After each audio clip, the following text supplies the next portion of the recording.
நேயர்கள் எல்லாருக்கும் வணக்கம். இந்த வீடியோவில் 2024-25 வரக்கூடிய குரு பகவானோட வக்ர பயிற்சி பற்றி தான் பார்க்க போகிறோம். நவகிரகத்திலேயே சுபகிரகம் அப்படின்னு சொல்லக்கூடியவர் குரு பகவான்.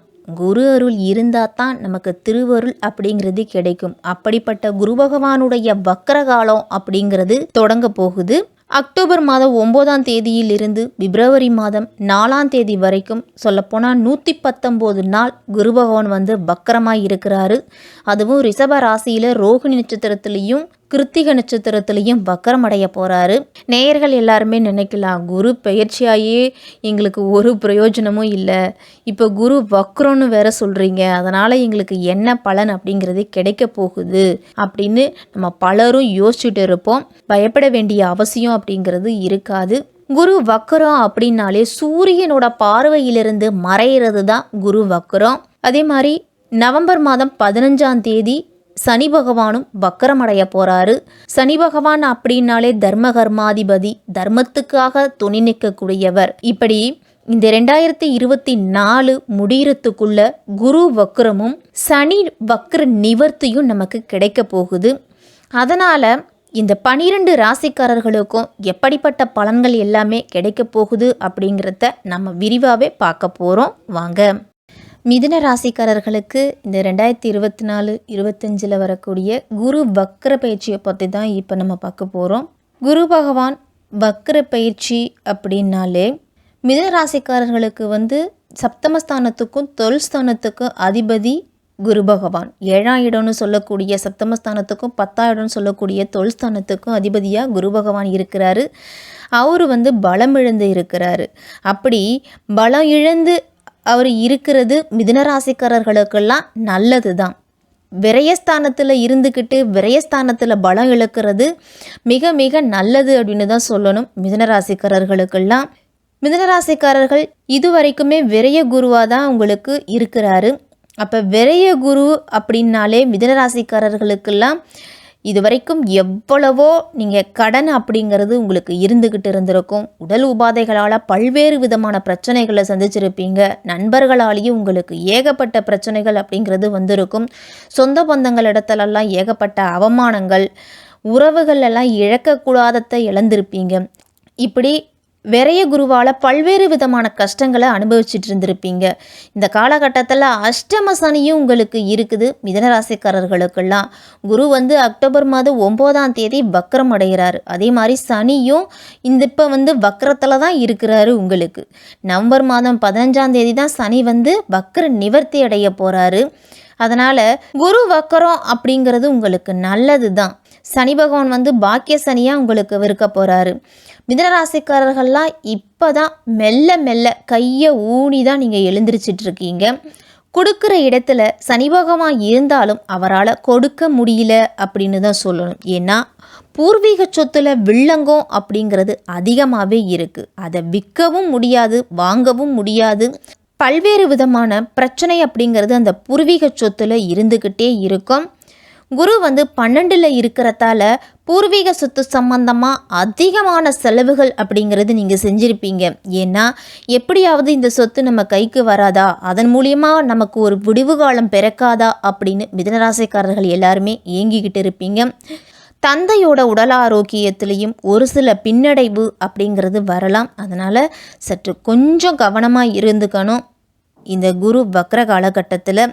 சரி, குரு வக்ரமாக இருந்தாலும் அவர் எந்தெந்த இடத்தை பார்க்குறார் அப்படின்னா 4, 6, 8ஆம் இடத்தை பார்க்குறாரு. 4ஆம் இடம் அப்படின்னு சொல்லக்கூடிய சுகஸ்தானத்தை குரு பகவான் பார்க்குறாரு.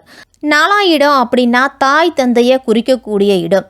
தந்தையாரின் உடல் ஆரோக்கியத்தில் சுகஸ்தானத்தில் சனி இருக்கிறதாலையும் தாயோட சுகஸ்தானத்தில் குரு இருக்கிறதாலையும் உங்களுக்கு அவ்வப்போது தாய் தந்தையாருக்குள்ள பிரச்சனை அப்படிங்கிறது வந்தாலும் உங்களுக்கு தந்தையார் மூலியமாக எந்த விதமான உதவிகளும் உங்களுக்கு கிடைக்காது. ஆனால் தாயாரின் மூலியமாக உங்களுக்கு அனைத்து உதவிகளுமே கிடைக்கும்.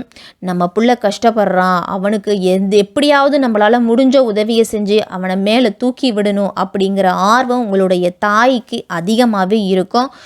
தொழில் தொடங்கவா இருக்கட்டும், அல்லது வீடு கட்டவோ, இல்லை பிள்ளைங்களை படிக்க வைக்கிறதுக்காக இருக்கட்டும், இல்லை வேலைக்காக இருக்கட்டும், எந்த மாதிரியான உதவியாக இருந்தாலும் உங்களுடைய தாயின் மூலியமாக உங்களுக்கு அனைத்து விதமான உதவிகளும் கிடைக்கும். தாயாருடைய ஆதரவு அப்படிங்கிறது உங்களுக்கு அதிகமாகவே இருக்குது இந்த குரு பகவானுடைய வக்ர காலகட்டத்தில். மிதுன ராசிக்காரர்களுக்கெல்லாம் அதே மாதிரி தாயின் மூலியமாக சொத்துக்கள் வரக்கூடிய வாய்ப்பு கூட மிதுன ராசிக்காரர்களுக்கெல்லாம் இருக்குது.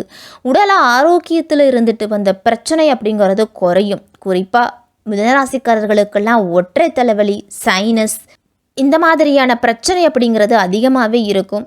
அடிக்கடி ஜலதோஷ பிரச்சனையால் அவதிப்படுவீங்க. இனிமேல் இந்த மாதிரியான பிரச்சனைகள் அப்படிங்கிறது சற்று குறையும் உங்களுக்கு மிதுனராசிக்காரர்களுக்கெல்லாம்.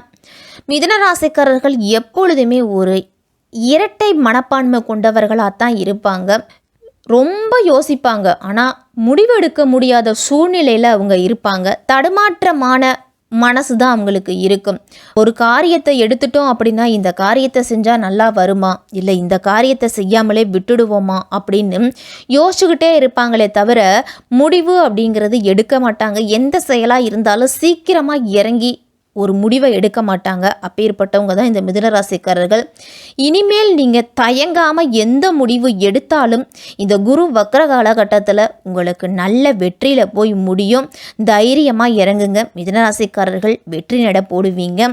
6ஆம் இடம் அப்படின்னு சொல்லக்கூடிய சத்ருஸ்தானம் குருவின் பார்வை விழுது. அதனால் உங்களுக்கு அற்புதமான பலன் அப்படிங்கிறது கிடைக்க போகுது. 6ஆம் இடம் அப்படின்னாலே நோய், பகை, கடனை குறிக்கக்கூடியது. குரு பார்க்குறதால இந்த இடங்கள் எல்லாமே உங்களுக்கு புனிதமடையுது. அதனால் உங்களுக்கு நல்லது தான் நடக்கும். முதல்ல கடனை எடுத்துக்குவோம். இதுவரைக்கும் வீட்டில் ஒரு திருகாணி கூட இருந்திருக்காது, அந்த அளவு கடன் அப்படிங்கிறது இருக்கும். அந்த அளவு கடன் அப்படிங்கிறத வாங்கியிருப்பீங்க.